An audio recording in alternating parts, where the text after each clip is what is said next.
iro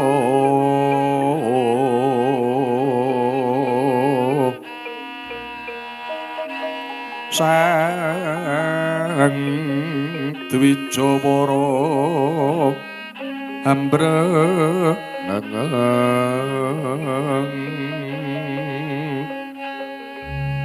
lir kumaraning madu pranta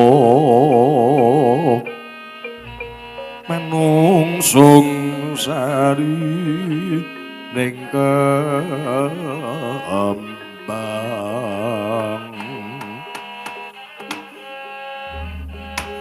bocah bajang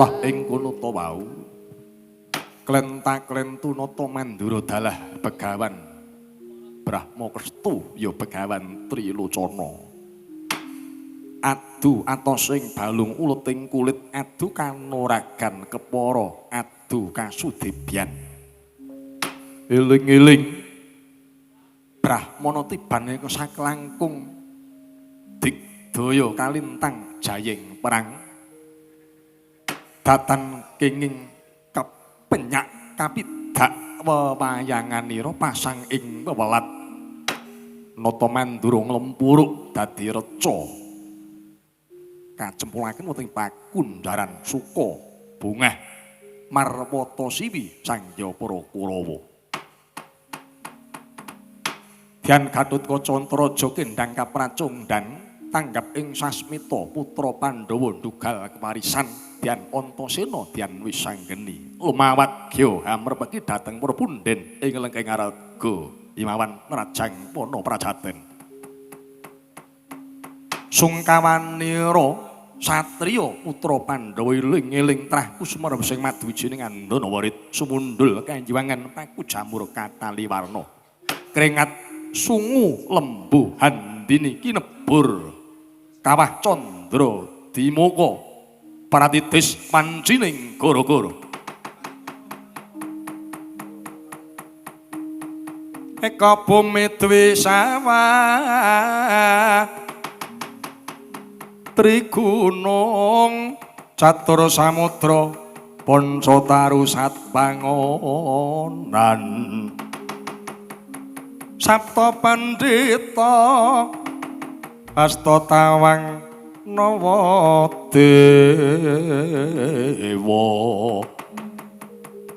Nawadewa dasa ratu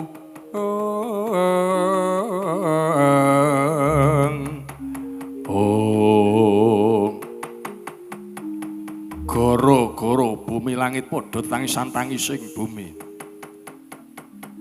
lindu kaping 7 mah bengkak bleduk mangampa-ampa sumebaring wabah gegermut mawa wisa angel usadane tangising langit udan barat salah mongsa ngilis pindha kinesus mongsa datan kenging pinetang wayahe ketiga rendeng wayahe kendeng ganti ketiga Saimbang padha nyandak tirta kama ndanu kates kurang gara-gara srep tanpa sabawa ayo kagiat kalamun jagat ketaman goro kuriktine jagat mung salin warna salin jaman sinaritane sasana pakliran goro-goro anggur mati mijor patwana kawan kilurah Semar Badranaya dalah putra cacah 3 samya ngabdi mring lakuning kautaman alon lire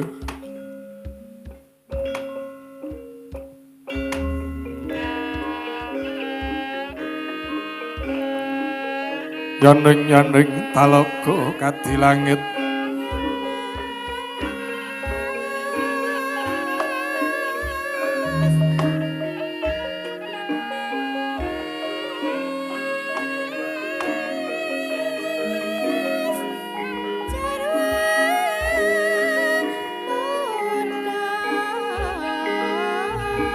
Mambang tepas wulan apa maneka lintang tulya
gareng garuwe ya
jam pira to iki reng iki jam 2 wis gara-gara gara-gara lek dangdutan lek bar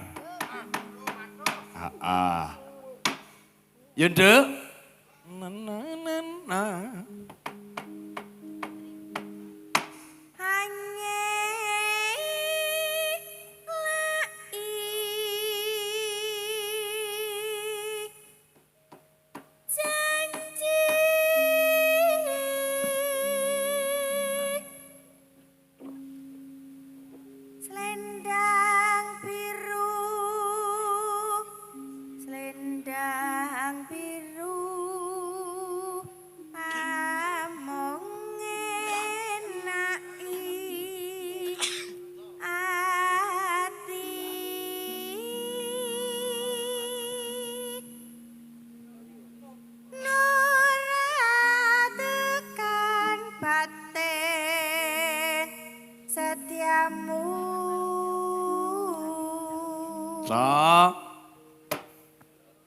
Selendang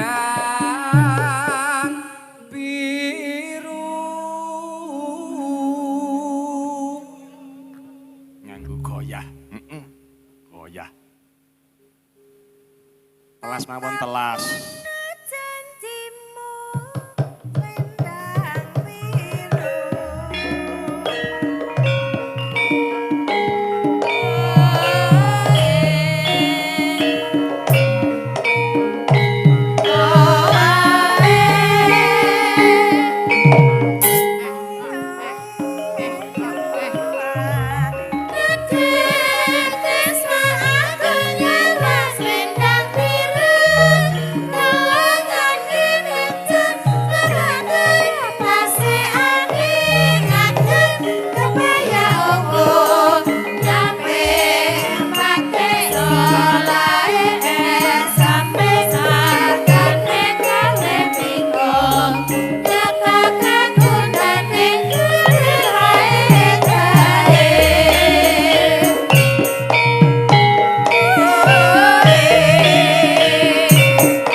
rampungake truk meh pisan meneh wong gek nom-nom iki nek pisan iki ora marem sak ora-orane iki tanduk pindho nggih napa mboten nom-nom kok padake pisan wis kaya kowe ra Ya pengen tanduk ki pancen ya penting. Heeh. Yuk.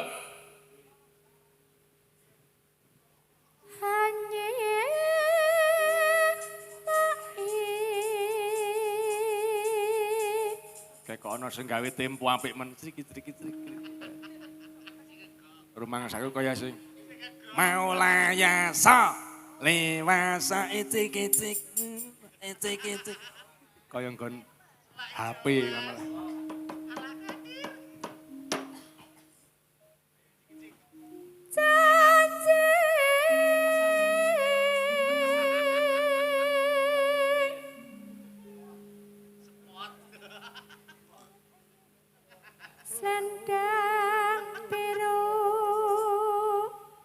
Selendang biru hamong enaki hati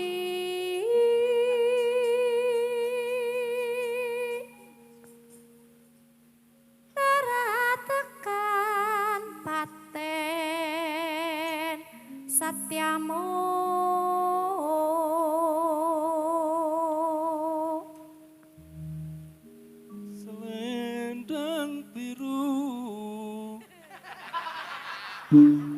Sing ana neng rambutmu.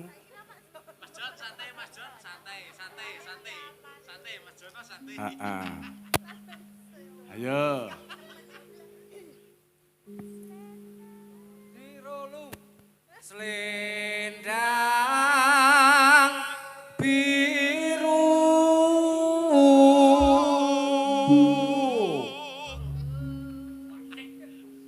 Asik. Santai Mas Jon santai. Anjay. Bisa tekan anjay. Ya nak. tetap ono janjimu selendang biru.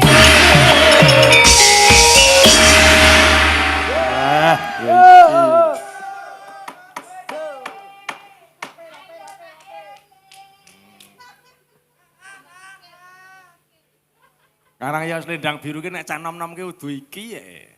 Selendang biru cah nom-nom ki ra sing selendang biru. Ngono kae. Ya engko diaturake terus. Niki mau matur nuwun banget. Ing atase wis tak tata, tak konsep tirik-tirik nganti entek 2 halaman lakon Guwarsa-Guwarsi ra sida. Sidane ya Pandhawa karo Kurawa meneh.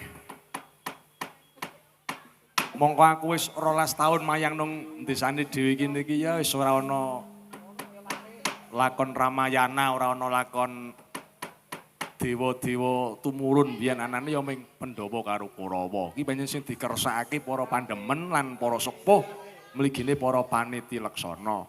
Iya terus ora bosen-bosen nonton Gatotkaca karo Antarja, kuwi sing dadi kersane para sepuh pancen ngono. Iki mau selendang biru wis katur, ya dienteni wit mau sore menawa sing karenane isih pungon sugeng laras.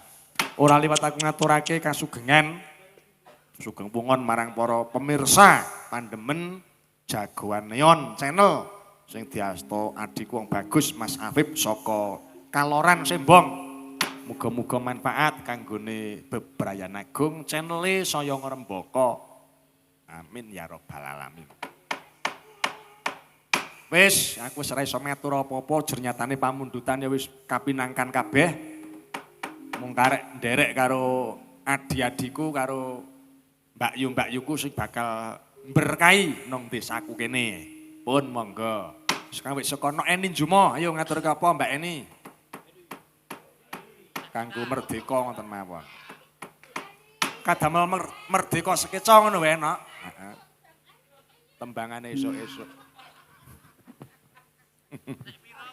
Pinarak mawon apa jumeneng menika? Jagongan sik nok, jagongan sik ora apa-apa. Santai.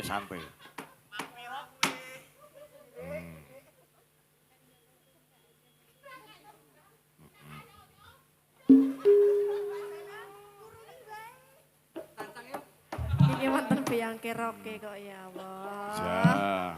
Paringono sabar. Ora apa-apa, timbangane ngantuk adem kene iki nggon adem enak. Nggih.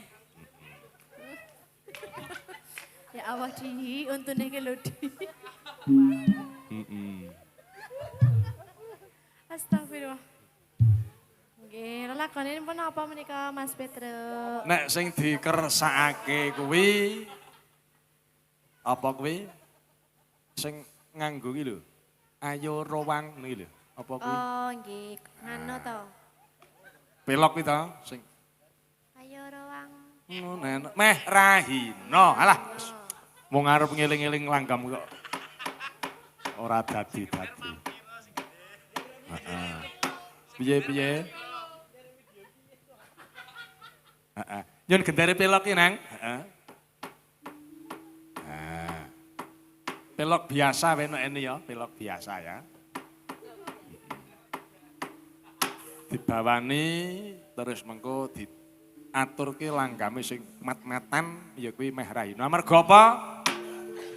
Persentase besar warga ning Kebon Agung mligine kerajaan Waratanong sak desa kene iki petani sayur no. Kowe ngerti ya? Petani sayur. Dengan tembang ini semoga tetap semangat olah siti pategalan pasabinan pinaringan hasil panen sing murakabi. Nggih napa mboten? Ayo dibawani karo udut kanca-kanca entuk nglinting nok.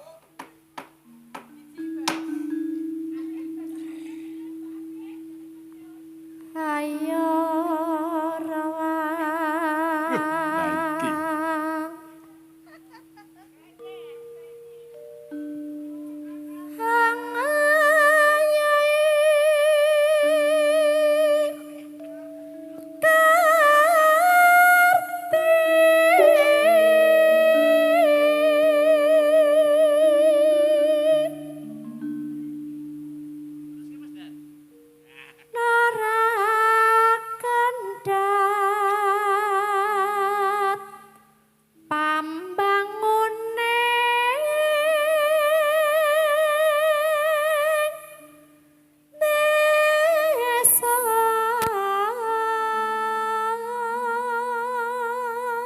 Persis desa kene plek. Ya. Pinut timure baci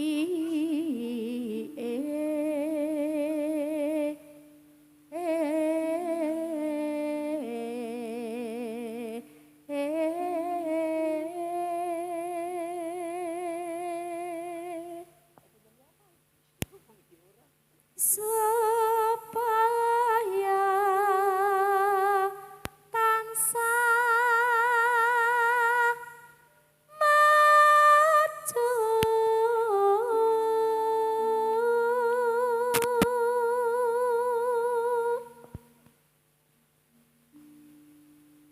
ngopo kara karang lan kitri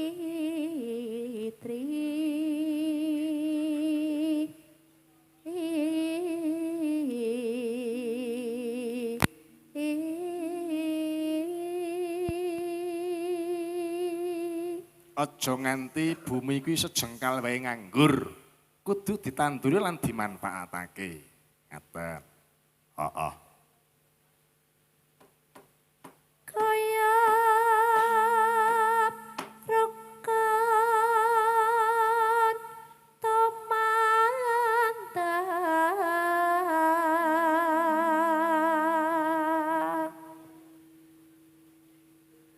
asangkotku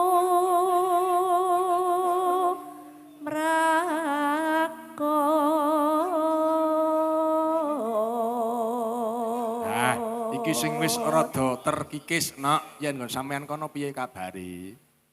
Nggon kegotong royongan, sambatan, ya to, rebotan, ewang-ewangan ki sampean isih lestari apa wis tipis nak? tasih Ya matur nuwun. Kala mangsane angger wis klebon ngare ngono kuwi wis wis tetel jiwa kegotong royongan. Kabeh mung dipepitung sarwa duit, sarwa materi nggih to. nggih Mongko sing bener sing cocok karo budaya Nusantara kuwi nggon kegotong royongan. Laras menika. Terus Tamah tatya tata arca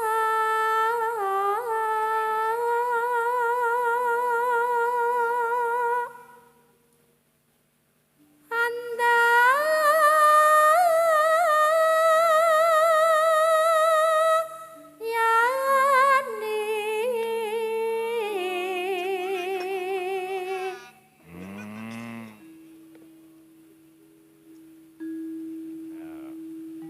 nyileh kene ra apa-apa, variasi. Mora sandang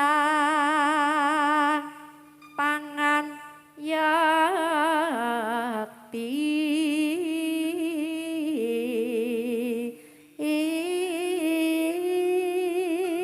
Ki nek wong biyen murah sandang pangan, nok eni Halo. sejenak kita merenungkan kejadian atau fakta yang ada, ya toh. Zaman simbah biyen iki lemahe hektaran ning mung arep dahar wae kurang, nggih napa mboten? Ngaten. Ning zaman saiki lemah mung do duwe sepetil, sing ora duwe lemah ya akeh. Ning nyatane ora ana wong luwe, ora ana wong pudo. Sandangan turah-turah, dahar turah-turah, nggih napa mboten? Laras. Nah, ini bukti bahwa hitungane menungso iki beda karo hitungane Gusti sing weweh urip. Lho. Mula coba diteruske nak. Srakota desa desa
nek wong biyen ki anggeret kebune nek wong saiki ya do nuntun peda motore, do nyetater mobile, esuk gasik nyambut gawe.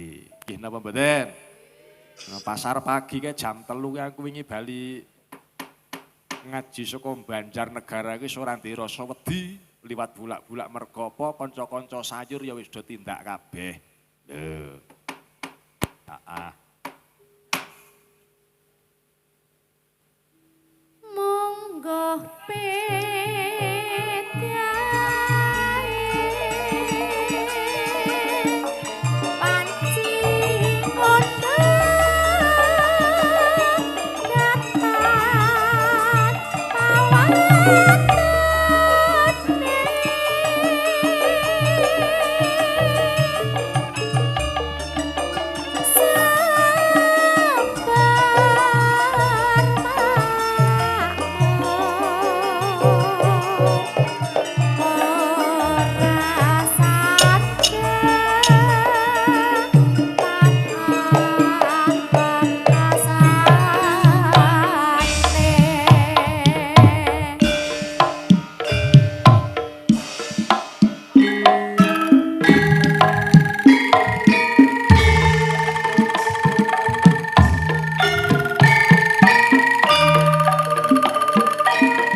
Welok ya rek. Heeh.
Pancen nyambut gawe kuwi digawe karo santai, karo nglaras, mula tetembangan laras lelagone. Saiki nyambut gawe kok digawa sepaneng, Pak. Iya. Yuk. Monggo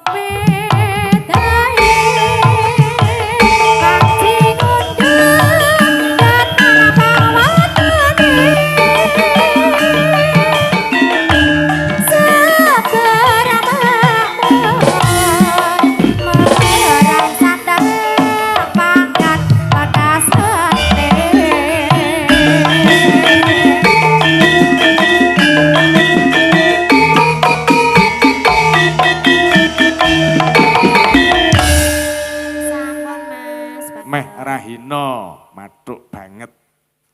Adakane iki ditembangake awan. Mau awan dereng metu to Mas Jono? Heeh. Wis iki terus sing siji meneh aku dikandhani request saka ibu-ibu. Ora kalah nyamlenge. Gek tembange apa iki truk? Ngersakake bedah mutiara kependem sak ketara dolawas ya kuwi langgam ali-ali. Weh. Iki diteni tenan iki. Ingkang tak suwun berkahi bawa Mbak Ayu Wiwin terus engko langgame Mbak Indah karepen wah wis mirasa nyamlenge.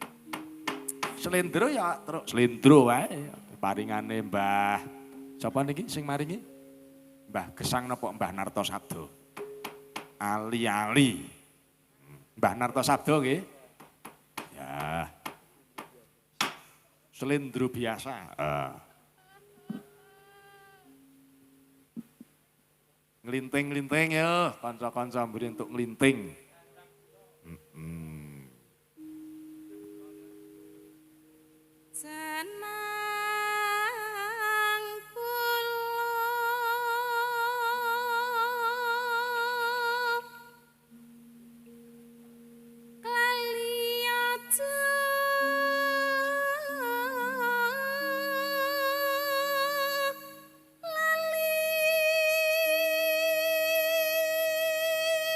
Aku mbiyen gek nyewita Pak Marsono ngaranke kok nggon ngene kok ana sing ora minum brandy. Ngono ki nggon ngendi ke, Bos? Aku kok lali to aku.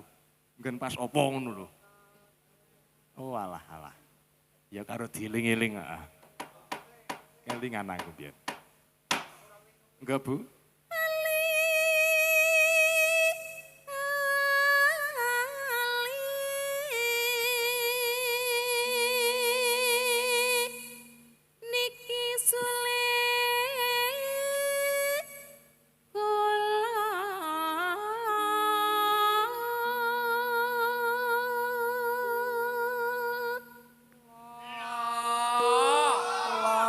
Ya ngene iki kelingan aku.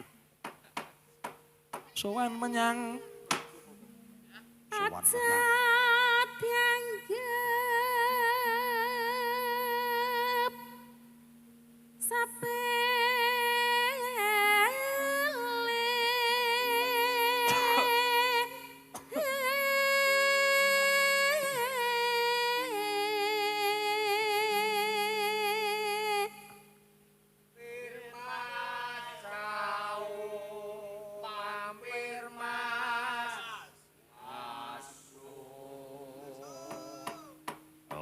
iki jajak aku kelingan mbiyen melu Mbah Marsono ki ngene iki. Aku mbiyen pas ngene iki rada ngantuk dadi ora apal aku. Heeh.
Wayangan tenan iki ngene iki. Yen dadi lara Gula.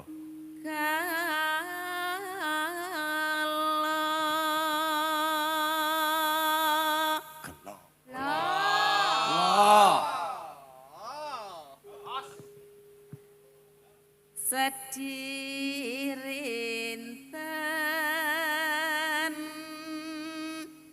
dalu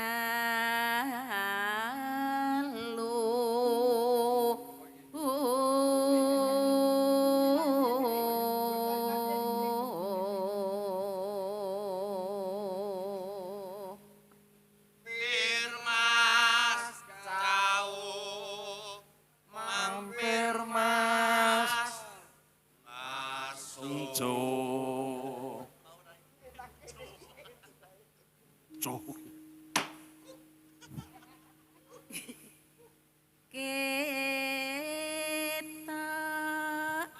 Ketaan kewala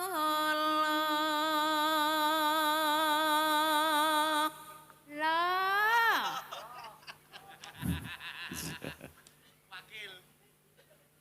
Kok ora pas li ya sing. sedirinten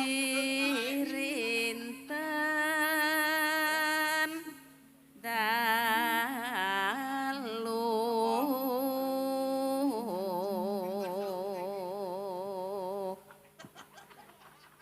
Sing tiba li mboten enten sing di li, ngoten mboten enten ta? Kok lo karo. nganti yanti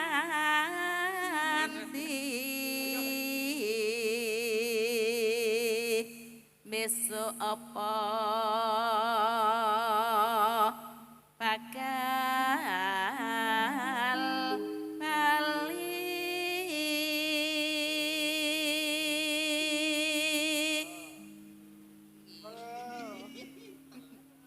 Liya.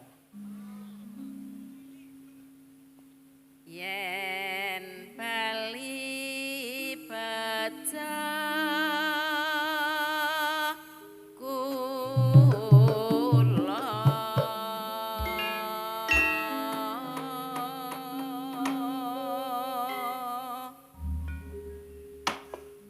Hebat, hebat.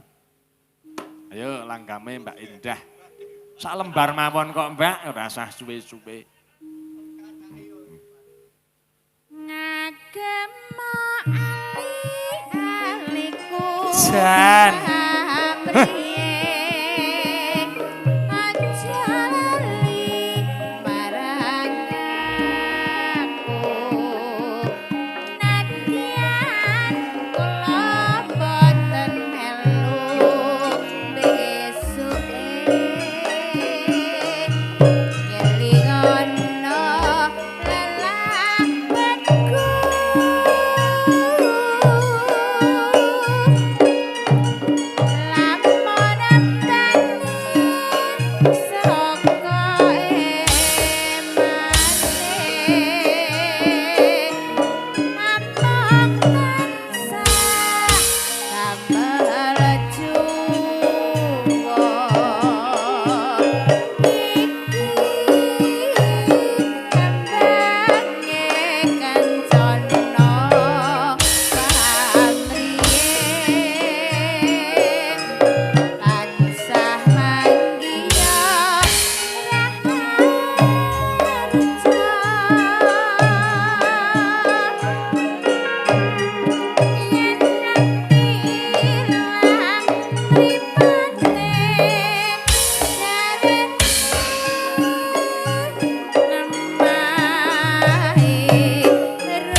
ali-ali wis katur matur nuwun Mbak Ayu Wiwin dalah Mbak Endah.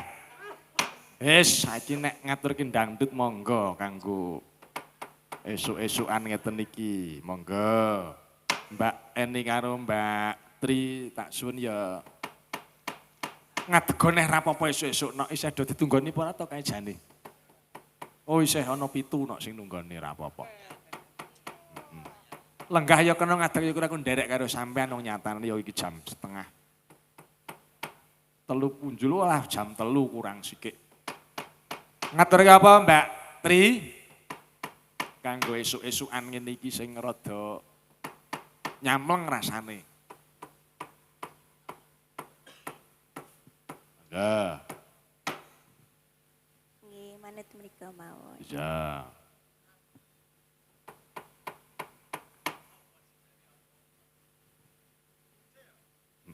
Kusama Wijaya apik. Terus apa sing lagune Akbar kuwi apa kuwi? Ha, kuwi. Tonolo. Ha, kuwi. Mara coba ayo diaturke sing anyar-anyar karo ben Lotra, wis ora ngurangi hormat karo para sepuh. Kita ngatuke lagune tembangi sing anyar-anyar. Bar ben nang rekaman ki ketinggal rada ngabehi.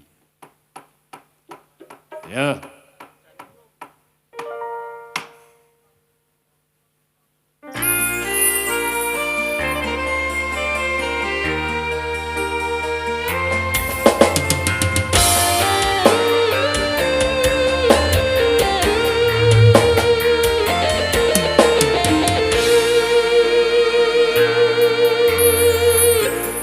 Makanan seni, puspito ing taman sari.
esuk-esuk ki sing gumyak. Sing anyar nih apa Mbak Eni duwe apa? Ayo. Ayang-ayang, oke. Ayo Mbak Eni, kita kasih ayang-ayang Mbak Eni. Sing nyanyi sapa ayo. Diaturi.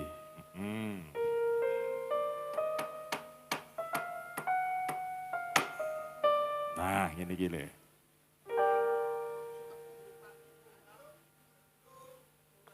Ayo. Lah ngono nang.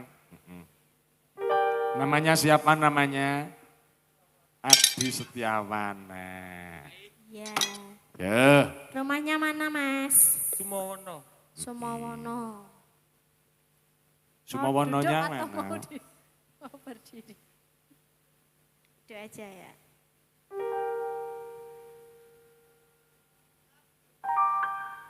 Aku kowe lapo patresnan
iki jenengane melu semangat, melu mangayu bagya. Mbak Eni, tidak lupa salam-salam Mbak Eni kepada keluarga kami, konco-konco gending santri dari Kabupaten Kendal yang turut mantengin yakni live streaming Jagoan Neon dengan tidak lupa menyampaikan salam. Semoga dusun kita di Kebon Agung Semawono, konco-konco Pradonggo Maranggono, audio sound system kru, tansah pinaringan sehat, waras panjang umur kabeh. Matur nuwun iki saka pepundenku Gus Wik dari Kabupaten Kendal, uga kanca-kanca keluarga gending santri saka Limbangan Kabupaten Kendal. Salam hangat, salam bagya mulya. Isa ana pamundutan iki adipinangkani ora Mbak Tri apa Mbak Eni? Pamundutane kok perawan Kalimantan. Koleksi Didi Kempot. Nah. Niki request saking konco-konco sosmed utawa dunia maya. Ana apa ora nang Widi? Ana ya tak dueti dhewe timbangane lekne ngantuk. Aku duet karo kala-kala tak duet karo Nok Tri Heeh. Nyileh dili ya, Ndan? Ya. Oh iya. Perawan Kalimantan iki saka Pandemen Jagoan Neon TV sing tansah wungon tekan jam 3 iki durung ngantuk babar pisan jarine. Matur nuwun. Melune rakati desaku ana ing Kebon Agung Semawono. Ayo perawan Kalimantan dados.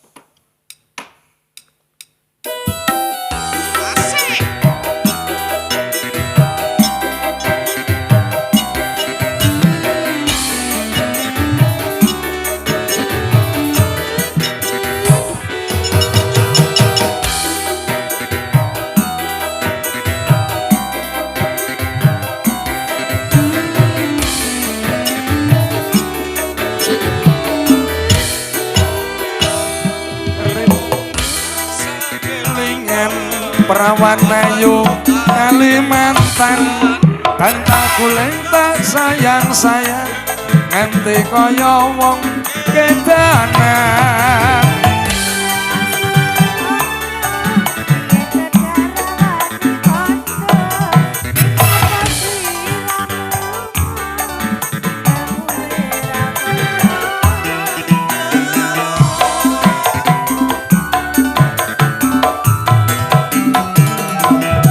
Saben dina aku ngalamun tekan omah atiku bingung jane tresno rawani nambung rasane kaya wong linglung.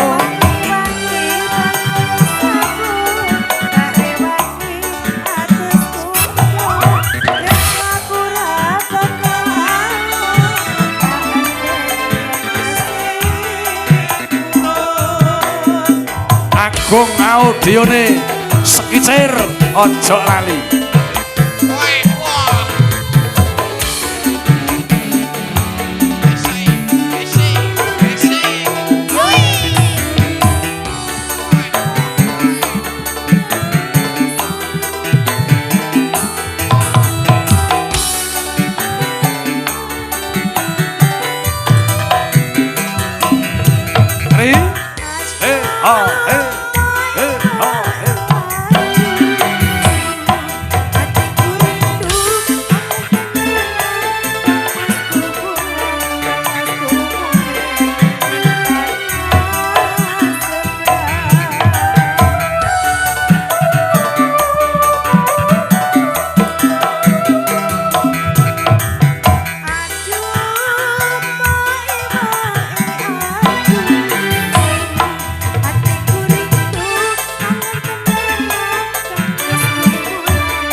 Biyen sing tak ombe sayang ngelingake nalika jaman kenalan.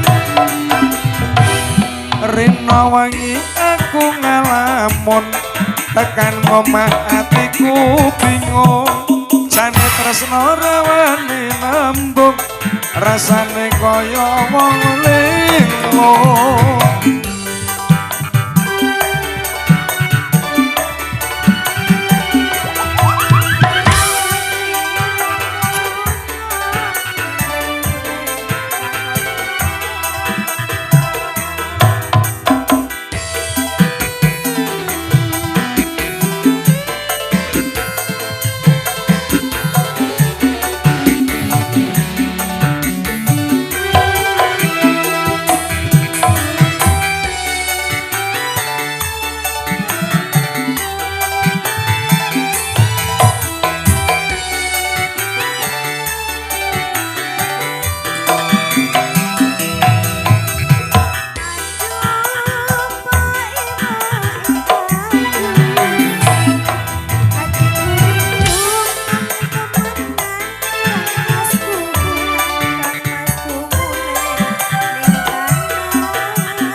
sayang ngelengake nalika biyen kenalan rena wengi tansah kelingan lawan ayu Kalimantan bantal kuling tak sayang-sayang nganti kaya wong kedanan Padha mas kudu nangka yen cedak lawani kanca ning apa sliramu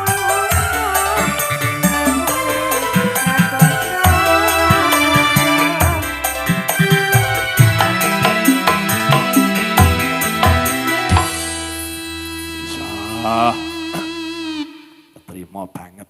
Wah, iki suaraku wis saya entek. Nah, ento-ento nyanyi barang iki gaya ngopo lah. Sing pungkasan setunggal kali tiga sekon sing wong papat iso kur monggo ngaturi apa sak gungan mawon. Pepeling, nggih. Pepeling mawon nggih. Nah,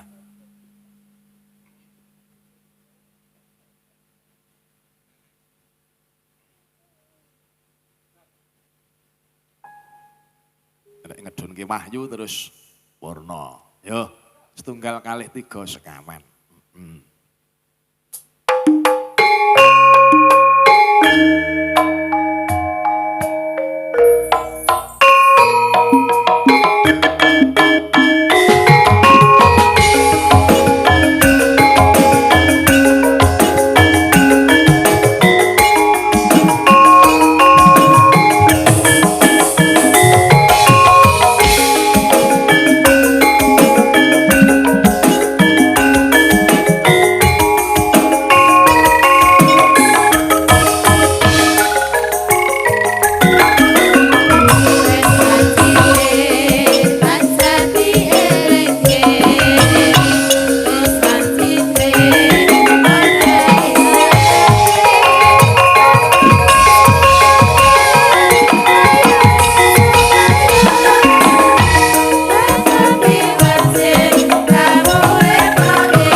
ugek sadole tombel.